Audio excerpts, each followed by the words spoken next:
La vida problemática de Jorge capítulo 1. Dar un paso. Y luego, dar otro. Ese era el mantra de Jorge. Ya era tarde, 10 menos 10, el cielo oscuro y sombrío, con estrellas ocultas. El día ya había pasado cuando Jorge comprendió que su perspectiva de trabajo como dependiente era solo otro foco de toxicidad y explotación, peor que la última mansión de la que huyó. Aquella mañana soldó una pequeña brasa de esperanza, pero ahora yacía ardiendo en un cráter de rabia y desesperanza. Su mirada vagó por la calle familiar que había recorrido incontables veces, primero para ir a la escuela, luego para ir al trabajo. Había salido de la escuela con ojos brillantes y sueños aún más brillantes, pero ahora, si alguien indagaba lo suficiente, los encontraría enterrados junto a sus esperanzas. Qué tonto se sentía ahora, pensando que podría trazar un camino hacia un futuro mejor. Se le erizaba la piel al pensar en humillarse ante su antiguo jefe, suplicando que lo aceptara de nuevo. Sin embargo, la idea de pedir ayuda no era mejor. Los muros parecían cerrarse contra él mientras sopesaba sus opciones, cada una más pesada que la anterior, hasta que el asfalto mismo pareció abalanzarse sobre él para ahogarlo, junto con todas sus penas. Un ataque de vértigo lo atacó. Se detuvo cerca de una farola y respiró hondo. El mundo, ahora de nuevo en su eje, se detuvo por fin. El aliento, sin embargo, traía el acre olor a orina. No sabía qué hacer, si llorar, reír, o quizás perderse en sí mismo y hacer ambas cosas a la vez. Se sentía abrumado por el agotamiento y el vacío, pero aún así, debía dar un paso para garantizarse un respiro del duro entorno. Quizás, aunque solo fuera en el pensamiento, podría cometer un pequeño delito para pasar el día en la cárcel local, algo menor, insignificante en el panorama general. Vandalismo, tal vez. Miró a su alrededor, pero no encontró ninguna marca ni guardia con quien compartir sus hazañas. Después de todo, los blancos fáciles como los bancos de madera habían sido reemplazados hacía tiempo por tronos de hierro, atornillados a los adoquines. El ayuntamiento, proclamado solemnemente a través del boletín oficial, insistía en que era por el bien del medio ambiente. La madera se pudre, decían. Pero Jorge, como la mayoría, sabía más. Aún así, lo intentó. Las sillas ni siquiera se movieron. La frustración lo carcomía al volverse hacia la farola, pero ésta también se resistió a sus esfuerzos. Finalmente, sacó su teléfono y lo arrojó contra el cristal de la lámpara. Falló. Claro que falló. La desesperación se apoderó de él cuando intentó trepar el poste de luz, pero su cuerpo cansado lo traicionó, deslizándose hacia abajo después de cada intento inútil. Abatido, recuperó su teléfono, comprobó si tenía algún daño, no tenía ninguno, y lo guardó en el bolsillo. Con un profundo suspiro, emprendió su larga marcha a casa. Más allá de la farmacia cerrada, con su cruz de neón apagada. Más allá del parque infantil, los columpios crujían al viento como ahorcados. Sus botas rozaban los panfletos de una manifestación sindical 2 inviernos atrás, con la tinta desteñida hasta convertirse en fantasmas. En algún lugar, un cristal se hizo añicos. Una risa, aguda y cruel, resonó en los restos de la papelera abandonada. Una figura se tambaleó desde una puerta, borracha y desesperada, apestando a alcohol y derrota. Jorge se apartó, con el corazón latiéndole con fuerza, pero el hombre simplemente escupió y se desplomó contra la pared. Ahora se agarró la cabeza. ¿Qué salió mal?, murmuró para sí. Jorge aceleró el paso. El frío le roía la chaqueta. A mitad de camino a casa, pasó por la vieja estación de autobuses, cuyo horario aún anunciaba rutas descontinuadas hacía años. Un gato salvaje maulló desde las vigas de un edificio abandonado. Para cuando llegó a su bloque, una hilera de casas de piedra rojiza, arqueadas como dientes rotos, el frío le había calado hondo. La llave chirrió en la cerradura, demasiado fuerte en el silencio. Dentro, el aire estaba cargado con el acre almizcle de platos sin lavar y resentimiento. Avanzó sigilosamente, rozando las tablas del suelo con las suelas para silenciar su crujido. Pasó junto a la puerta de sus padres, por cuyo marco se filtraba una rendija de luz azul de la televisión. Pasó junto a la habitación de su hermano, donde ronquidos apagados retumbaban como engranajes distantes. Su propia puerta cedió con un chirrido. Una vez más, se le había olvidado engrasarla. Un plato de estofado cuajado esperaba en la mesa, con su grasa bajo el resplandor de la lámpara del escritorio rodeada por un halo. Las sábanas, aunque arregladas con precisión militar, olían ligeramente a naftalina y moho. Se metió la comida fría en la boca, sin apenas saborearla, y luego se desplomó sobre el colchón. El sueño llegó rápido e insondable. Ya era bien entrada la mañana y nadie se movió para despertarlo. Culpa suya, pensó, debería haber puesto la alarma. Se levantó y se dirigió arrastrando los pies a la cocina, donde solo lo recibió un silencio maravilloso y el rumor del tráfico exterior. Arrancó un trozo de pan duro, lo roció con miel y lo bajó con una taza de leche. Gracias, tío Tom, pensó, mientras las migas se esparcían al masticar. Mientras masticaba, Imaginó la peregrinación semanal de su familia, las botas de trabajo de su padre lustradas hasta un brillo apagado, las manos de su madre frotando el anillo de su abuela, Elia de pie junto a ellos. Fueron a la comunión del aliento compartido, no a las escrituras, su madre se lo había dicho años atrás, con la voz áspera por la edad y el humo. La iglesia era un santuario, había dicho, y durante una hora cada domingo, podían fingir que no eran engranajes de la maquinaria oxidada de Tambur, solo cuerpos, cálidos y defectuosos, cantando desafinadas, oraciones torpes, pasando la bandeja de la colecta como si fuera el cuenco de un mendigo. Por un instante, el peso de sus vidas no se desvaneció, simplemente cambió. Jord no había cruzado el umbral en años, pero Elia aún resistía. Claro que sí, Elia había dominado el arte de adaptarse a cualquier forma que el momento exigiera. Los himnos se volvían pesados ahora, y los sermones, triviales, pues recitaban las mismas homilías huecas sobre la paciencia y la piedad. Sin embargo, a Jord le dolía el alma a veces, dolores fantasmales donde la madera del banco lo había presionado, donde el codo de su hermano lo empujaba a levantarse, a arrodillarse, a actuar. Su mirada se desvió hacia el refrigerador, la puerta llena de facturas sin pagar, un calendario de la iglesia que marcaba los domingos en rojo, y la realidad lo golpeó como un puñetazo en el estómago. La primera orden de la mañana era establecer una agenda, otra vez, trazar un camino. ¿Qué hacer? La pregunta lo acosaba como un lobo hambriento.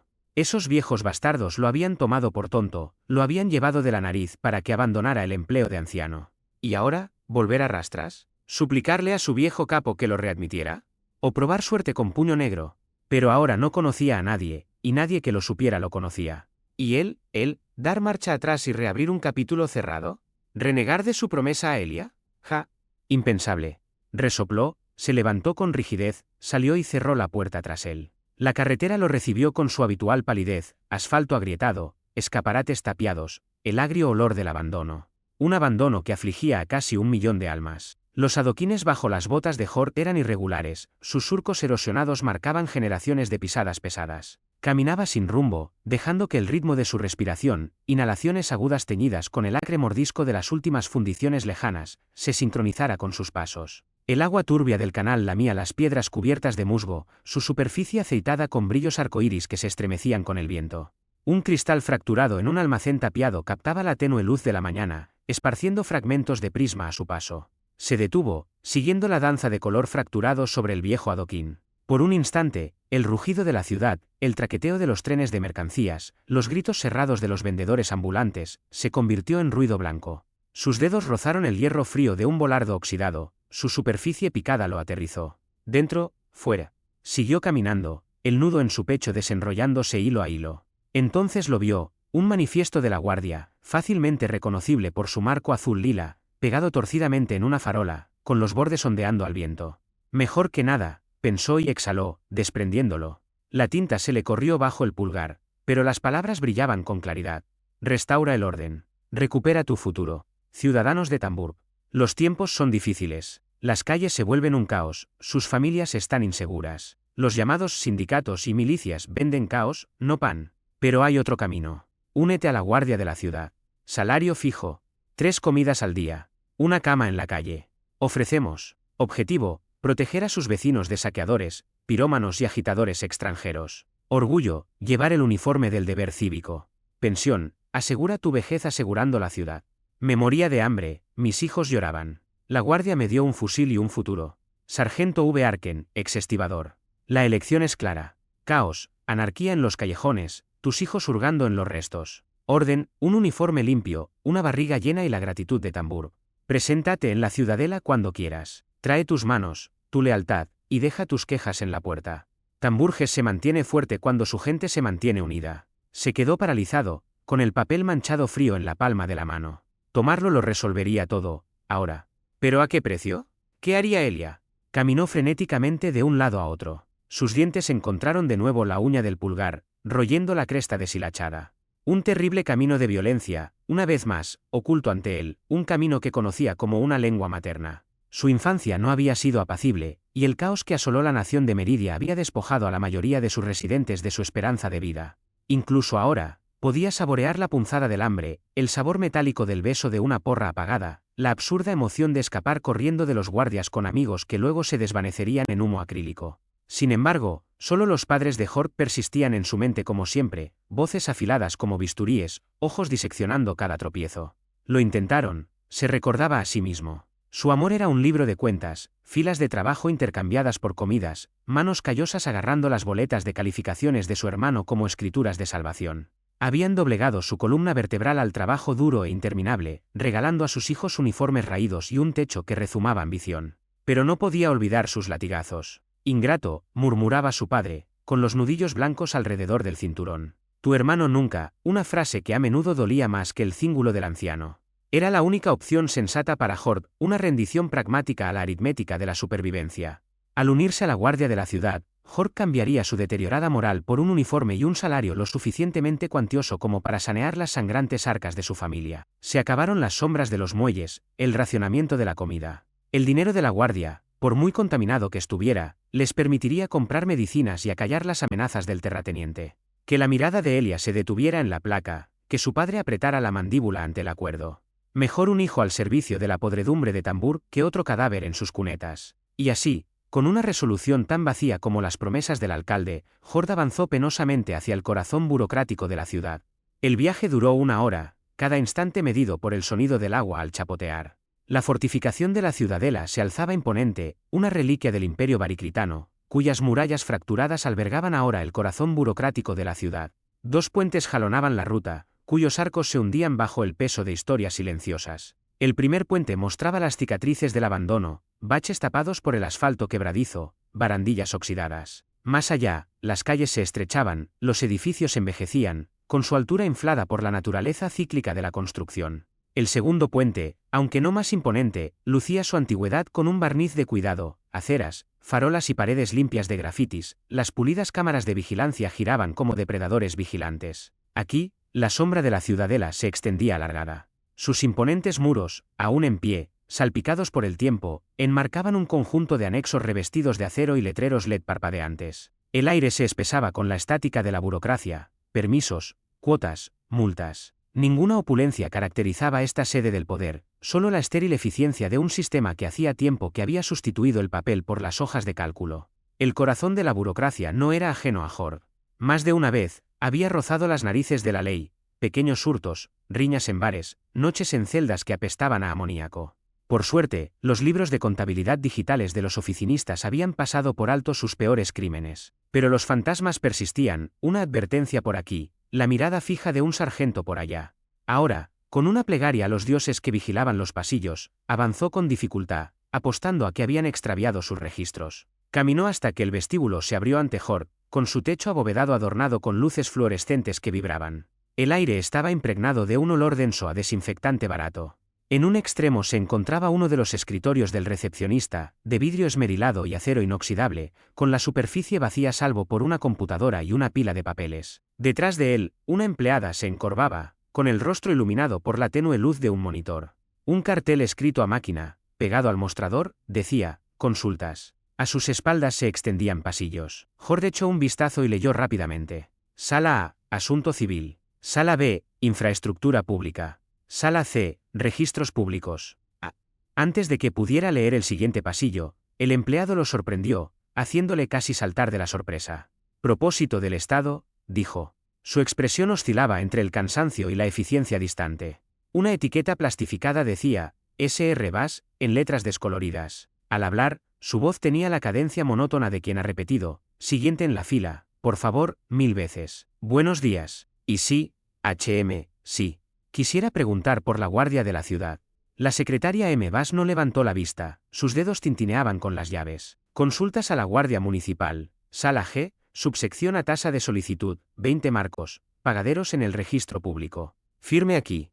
Un formulario se deslizó por el escritorio, con las esquinas deshilachadas. Ella apuntó con un bolígrafo hacia la línea punteada, con la mirada fija en la pantalla parpadeante. Hort, irritado por la mirada impaciente del hombre que tenía detrás, Hort lo oyó toser, le arrebató el bolígrafo y garabateó su firma junto a la fecha, 25-04-147. ¿Eso es todo?, preguntó Hort, rozando con el pulgar los callos que le cubrían la palma. Sí, lleve el formulario. El siguiente en la fila, por favor. Hort dudó, con el peso de la indecisión apretándole el cuello. ¿Era el formulario para registros públicos o para la guardia? Encogiéndose de hombros, se guardó la página en la chaqueta, con los bordes ya húmedos de sudor, y se dirigió con dificultad a la sala de la guardia de la ciudad. Tras un par de escaleras y algunos giros equivocados, encontró la entrada del pasillo. Nada importante, solo un letrero sobre la puerta que indicaba lo que ya sabía. Abrió la puerta con firmeza. Dentro encontró un pequeño grupo de personas, de un vistazo rápido, los contó, unas 4 o 5, con el empleado, que tenía ojeras, sentado frente a un escritorio. Empezó a ver un patrón. Todos los empleados parecían más muertos que vivos. Hort se desplomó en un asiento, sacó su teléfono y se lanzó a un juego sin sentido, silenciando las voces. Esperó, con el pulgar golpeando la pantalla, hasta que una mirada hacia arriba reveló solo a una mujer delante. Se guardó el teléfono en el bolsillo, se enderezó y fingió paciencia. La puerta crujió cuando el último solicitante salió, los oídos de Hort resonaron con el robótico «Siguiente, por favor» del empleado. La tierra se levantó. «Ah, sí. Buenos días. Quisiera preguntar sobre el puesto de guardia de la ciudad», dijo Hort mientras se acomodaba en la silla frente al secretario. «Buenos días. ¿Nombre y domicilio?», preguntó el empleado. Hort revisó la etiqueta del empleado, que decía, Hargrave. Hort Whitaker. Boltworth, número 22. Hargrave tecleó y luego hizo una pausa, recorriendo la pantalla con la mirada. Una foto policial pixelada apareció en sus gafas de montura metálica. Hort, de 20 años, con un ojo hinchado y cerrado, y el labio partido cubierto de sangre. El acta de acusación debajo decía, alteración del orden público, sección 12b, reunión pública sin permiso. El empleado se recostó. La huelga del muelle del 37, dijo sin levantar la vista. Estuvo detenido durante el mandato del comisario Bell. Un asunto complicado. Hort se movió, la silla de madera se le clavó en la columna. ¿Y eso qué tiene que ver con? 23%. Hargrave lo interrumpió. El brillo de la pantalla le dio una palidez casi enfermiza. Caída de ingresos trimestrales. El fondo de pensiones apostó 800.000 marcos menos. Su voz se apagó, como los contables recitan los gastos de un funeral. ¿Aún te dejan dormir esos principios tuyos? ¿Principios? ¿Yo? ¿Tú? Hort se inclinó hacia adelante, con los nudillos blancos al tocar el borde del escritorio. Mandaron a los perros a romper cráneos por una maldita hoja de cálculo. El lenguaje, señor Whitaker. Hargrave chasqueó la lengua, sacando un formulario de su cajón. Lo deslizó por el escritorio sin romper el contacto visual. No nos quedemos en el pasado. Al fin y al cabo, la ciudad es indulgente, siempre que uno comprenda su posición en el tótem. Hort miró fijamente el encabezado, formulario 8AC, renuncia de empleo. El texto era ininteligible, renunciar a afiliaciones pasadas, renunciar a las reclamaciones, cumplir con la estatura pública. Firma, dijo Hargrave, y fingiremos que tus pequeños contratiempos de estos años nunca ocurrieron. Si firmas, tu expediente será borrado, un estado limpio, si quieres. Una mosca zumbaba contra la ventana detrás de él, atrapada. O sigue dándole vueltas al pasado. Ya verás cómo te alimentas. Y Hort, pese a todas sus reticencias, firmó. Los labios de Hargrave se curvaron en una leve sonrisa practicada. Bienvenido a bordo, señor Whitaker. Que su mandato sea largo y que sus esfuerzos contribuyan al bien común. Con un movimiento rápido, recuperó el formulario firmado y lo guardó cuidadosamente en una carpeta. Hargrave miró el reloj de la pared antes de volver a centrarse en Hort. Preséntese en el departamento de la Guardia de la Ciudadela el lunes a las 7 en punto. Es el edificio 3, ala este. Preséntese ante la oficial Lori en recepción. Hort frunció el ceño. ¿A las 7? ¿Qué pasa si llego tarde? Hargrave se ajustó las gafas, con una leve sonrisa burlona en la comisura de los labios. No llegará tarde, señor Whitaker. La impuntualidad es señal de falta de disciplina, y el ministerio no tiene cabida para los indisciplinados. Bien, murmuró Hort con voz tensa. Recibirá su programa de entrenamiento a su llegada, junto con su uniforme y una copia del código de conducta de la guardia. Le recomiendo que se familiarice con él a fondo. El tono de Hargrave cambió, más cortante. Incumplir el protocolo no solo le perjudicará, sino que se considerará un incumplimiento del contrato y, por lo tanto, deberá pagar la indemnización total por los daños percibidos. Hort apretó la mandíbula pero asintió. Entendido. Hargrave se recostó en su silla. Bien. Y una cosa más. Deja cualquier idea romántica que tengas sobre la justicia en la puerta. La guardia no se rige por ideales, se rige por el orden. Le pasó una tarjeta de visita por el escritorio. Por si tiene alguna pregunta. Aunque le sugiero que no la haga. Lo siento, pero, Hort no se arrepintió.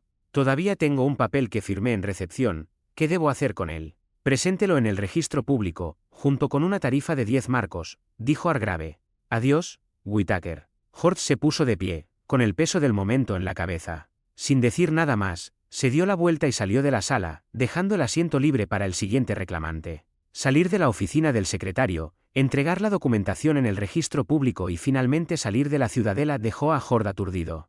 El secretario lo había acorralado, espetándole en la cara la razón por la que no había logrado ascender socialmente. Horde no sabía si enfurecerse por el descaro del hombre o admirar a regañadientes su retorcido pragmatismo. Por ahora, emprendió el camino a casa con dificultad, con los hombros hundidos por el peso de todo.